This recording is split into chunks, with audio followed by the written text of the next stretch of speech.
Selamat pagi pemirsa, semangat pagi. Apa kabar Anda di hari ini? Senang sekali berita Papua hari ini dapat kembali menjumpai Anda bersama saya, Cynthia Delima. Sejumlah informasi penting dan menarik akan kami hadirkan untuk Anda. Berikut 3 di antaranya.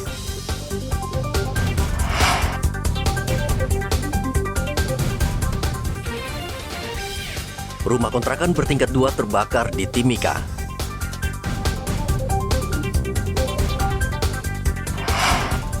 Polisi ringkus 2 pengedar dan sita 2,6 kg ganja di Kepulauan Yapen.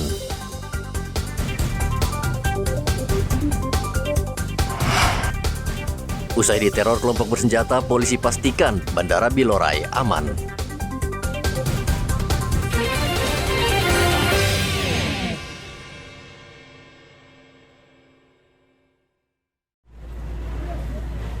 Rumah kontrakan bertingkat 2 yang terletak di Jalan Seroja, Kelurahan Kaperapoka, Timika, terbakar pada Kamis siang. Api berkobar melahap seluruh bangunan termasuk kendaraan milik penghuni rumah dan dengan cepat merembet dan membakar 3 rumah lainnya. Belum diketahui penyebab kebakaran karena penghuni tidak ada di rumah. Pemadam kebakaran sulit memadamkan api karena mobil sulit masuk ke lokasi akibat jalan yang sempit, sehingga proses pemadaman terhambat. Petugas harus mencari cara agar selang air bisa mendekati titik api. Setelah berjibaku cukup lama, akhirnya petugas bisa memadamkan api sehingga tidak meluas ke rumah lain di permukiman ini. Dari Mimika, Papua Tengah, Igobat Momolin melaporkan. Direktorat Narkoba Polda Papua Barat meringkus seorang tersangka karena membawa ganja di Pelabuhan Laut Manokwari. Tersangka ditangkap ketika hendak keluar dari pintu pelabuhan. Ganja seberat 5 kg disimpan tersangka di dalam karung beras dengan berbagai ukuran. Selain itu, polisi juga menemukan 2 linting ganja serta 1 tas berwarna hitam. Tepatnya di pintu keluar pelabuhan, pelapor bersama saksi anggota melakukan penangkapan terhadap terlapor, di mana saat penangkapan tersebut ditemukan menyimpan dan menguasai narkotika jenis ganja sebanyak 1 buah karung ukuran 10 kg bertuliskan scale rice berisi ganja. 1 buah karung, kemudian 1 buah karung ukuran 5 kg bertuliskan scale rice berisi juga ganja.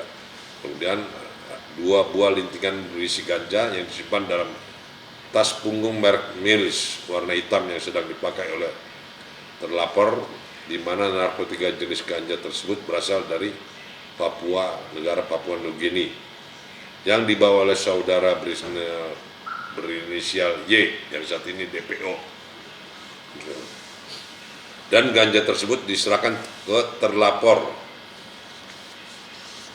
saudara FK tadi, yang kami sebutkan tadi, pada saat kapal sudah berlayar dari Jayapura menuju Biak. Sedangkan DPO yang berinisial Y tadi tersebut turun di Biak, sedangkan terlapor melanjutkan perjalanan menuju Manokwari dengan membawa narkotika jenis ganja tersebut. Polisi masih meminta keterangan tersangka untuk mengungkap sindikat pengedar yang lebih besar. Kasus ini merupakan kasus terbesar yang ditangani Direktorat Reserse Narkoba di awal tahun 2023 di wilayah Papua Barat. Saat ini polisi masih memburu seorang tersangka lain. Sementara itu, Badan Narkotika Nasional BNN Papua Barat memusnahkan 10 kg ganja dengan menyeret 2 orang tersangka. Barang bukti tersebut merupakan hasil pengungkapan bulan Januari dan Februari 2023. Pada Januari lalu, polisi menangkap seorang tersangka berinisial MH yang membawa ganja dari Jayapura dalam kemasan 17 bungkus plastik dengan total berat 3 kg. Lalu pada bulan Februari 2023, BNN kembali menangkap tersangka lain berinisial MA juga dari Jayapura beserta 3 rekannya dengan total barang bukti ganja sebanyak 7 kg. Pemusnahan barang bukti dipimpin Kepala BNN Provinsi Papua Barat Brigjen Heri Istu Haryono, didampingi Kepolisian Polda Papua Barat, Bea Cukai Manokwari, Kejaksaan Tinggi serta Badan Pengawasan Obat dan Makanan BPOM Manokwari. Edi Musahidin melaporkan dari Manokwari, Papua Barat.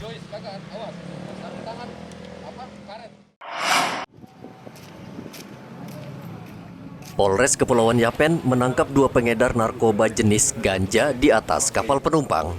Dua pelaku ditangkap polisi saat kapal yang mereka tumpangi berlabuh di Pelabuhan Serui, Rabu lalu. Selain menangkap dua pengedar, polisi juga menyita 2,6 kg ganja siap edar. 131, jadi total keseluruhan sekiranya ada sekitar 2.670 gram atau 2 kilo lebih. Jadi ini semua berdasarkan laporan informasi dari masyarakat dan keduanya diamankan di atas kapal penumpang. Mereka berdua ini diancam dengan pasal 114 Undang-Undang Nomor 35 Tahun 2009 tentang narkotika dengan ancaman hukuman denda paling banyak 1 miliar dan juga kurungan paling sedikit 5 tahun, maksimal 20 tahun kurungan penjara. Kedua pelaku saat ini berada di sel Mapolres dan terancam hukuman penjara maksimal 12 tahun. Dari Kabupaten Yapen, Eman Beta melaporkan.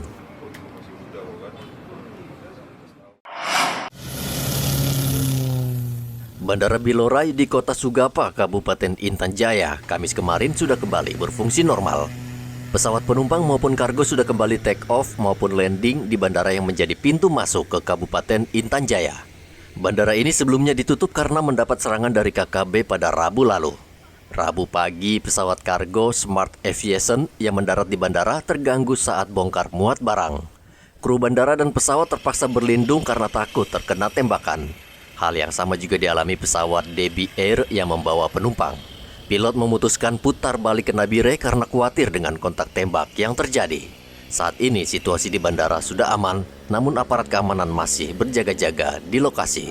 Telah terjadi gangguan terhadap aktivitas penerbangan di Bandara Bilogai, Distrik Sugapa, Kabupaten Intan Jaya pada hari Selasa, tanggal 7 Maret 2023, tepatnya pada pukul 7.55 waktu Indonesia bagian timur, maskapai Smart Air yang melaksanakan bongkar muat kargo mendapatkan gangguan tembakan dari arah bawah bandara di sekitar Sungai Bilogai oleh kelompok kriminal bersenjata wilayah Intan Jaya.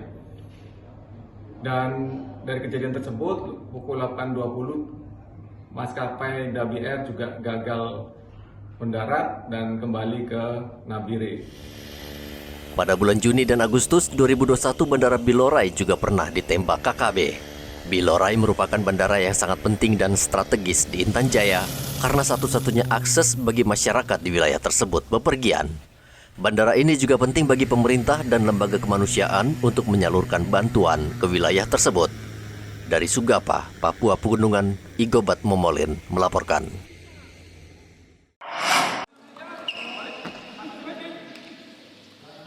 ...78 atlet tim voli putra-putri cabang olahraga voli indoor dan pantai mengikuti seleksi untuk memperkuat tim pengurus Persatuan Bola Voli Seluruh Indonesia PBVSI Papua jelang Prapon. Materi seleksi meliputi aspek fisik, teknik, dan keterampilan atlet dan teknik permainan dasar bola voli. Dari seleksi itu akan diambil atlet terbaik untuk dipersiapkan mengikuti Prapon 2024 mendatang. Kepala Seksi Voli Pantai PBVSI Papua Kompolset Salino mengatakan tujuan seleksi ini untuk menemukan bibit atlet voli terbaik sehingga dapat meloloskan Provinsi Papua dalam ajang Prapon 2024. Ia menargetkan kemenangan timnya bisa meraih 1 medali emas. Kita bagi 2. Jadi seleksi untuk khusus voli pantai sendiri dan indoor sendiri. Tim seleksinya sudah kita bentuk dan harapan kita hari ini khusus untuk 4 kabupaten ini bisa terjaring atlet-atlet muda yang nanti bisa memperkuat Papua untuk Prapon tahun ini. Harapan kita karena memang khusus di voli pasir itu sudah ada regulasi baru, jadi 2x2 dan 4x4. Ini menjadi tantangan bagi kita karena kita harus menyiapkan atlet cukup banyak untuk di voli pantai. Dan ya puji Tuhan karena regulasi di 4x4 dirubah, ada pada perubahan yaitu 2 senior dan 2 yang kelahiran 1 Januari 99 sehingga atlet kita yang mantan atau ekspon kemarin bisa kita pakai kembali untuk membantu adik-adik kita di 4x4. Tapi kalau yang untuk 2x2 ya mau tidak mau harus kita ikuti ketentuan 1 Januari 199 sama dengan indoor 1 Januari, kelahiran 1 Januari 199. Kompol Z menambahkan dengan seleksi atlet cabang olahraga bola voli agar kompetisi yang dilaksanakan di kota dan kabupaten rutin dilakukan. Dari kota Jayapura, Papua, Hendra melaporkan.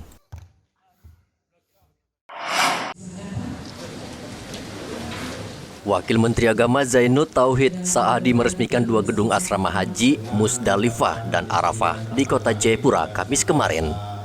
Wakil Menteri Agama berpesan agar pelayanan Kementerian Agama di Bumi Cendrawasih ini bisa lebih maksimal. Pihaknya bersyukur pembangunan di kompleks asrama haji Papua ini sudah selesai tepat waktu, sehingga kini calon jemaah haji bisa menempati gedung tersebut. Harapan kami gedung yang sudah selesai ini nanti bisa dimanfaatkan sebaik-baiknya. Tentu kami dari pemerintah ingin terus meningkatkan layanan pada jemaah haji, ya, utamanya prasarana dan sarana, juga hal-hal yang berkaitan dengan peningkatan yang lain, seperti misalnya peningkatan layanan akomodasinya, layanan transportasinya, layanan konsumsinya, ya, cateringnya, serta yang paling penting adalah layanan pembinaan ibadahnya. Sementara itu, pelaksana tugas Kepala Kantor Wilayah Kementerian Agama Papua, Pendeta Clement Staran, mengatakan 2 gedung asrama haji dibangun pada 2020 lalu. Yang baru kapasitasnya 24 kamar, yang lama 21 kamar. Tentu daya tampung memang tidak maksimal, tapi terus diupayakan dari waktu ke waktu, dan Kabid Haji dan Umat Islam terus mengupayakan itu dengan menginventarisir kekuatan jemaah kita dan terus melakukan koordinasi dengan Dirjen PAU Pusat, sehingga dari waktu ke waktu ada penambahan. Dan kita juga sementara berjuang untuk kalau bisa asrama haji bisa ditingkatkan statusnya menjadi embarkasi dengan memperhatikan ada penambahan BOB baru.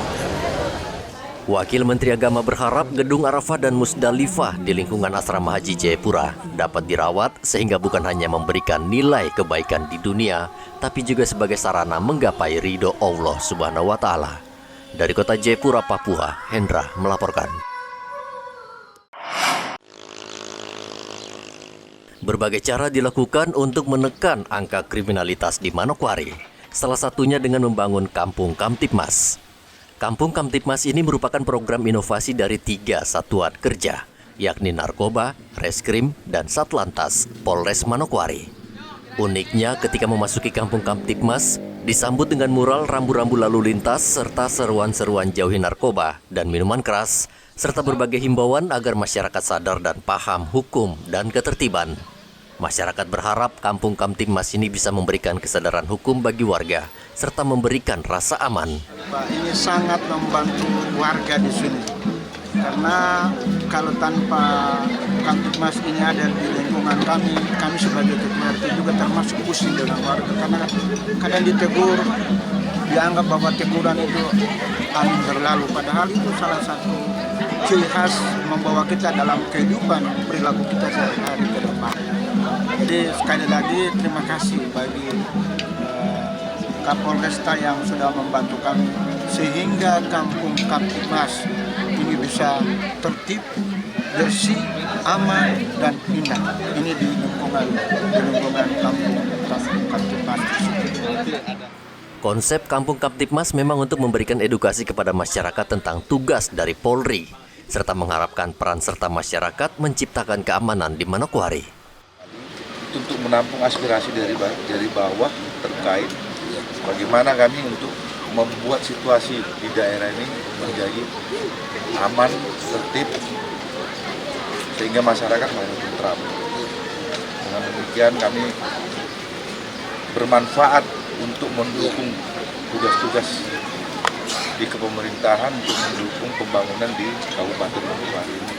Program Kampung Kamtibmas ini juga diharapkan diterapkan di daerah lain sehingga tercipta rasa aman serta kesadaran hukum di masyarakat. Edi Musahidin melaporkan dari Manokwari, Papua Barat. Pemirsa, berita yang baru saja Anda saksikan sekaligus menutup jumpa kita dalam Berita Papua pagi ini.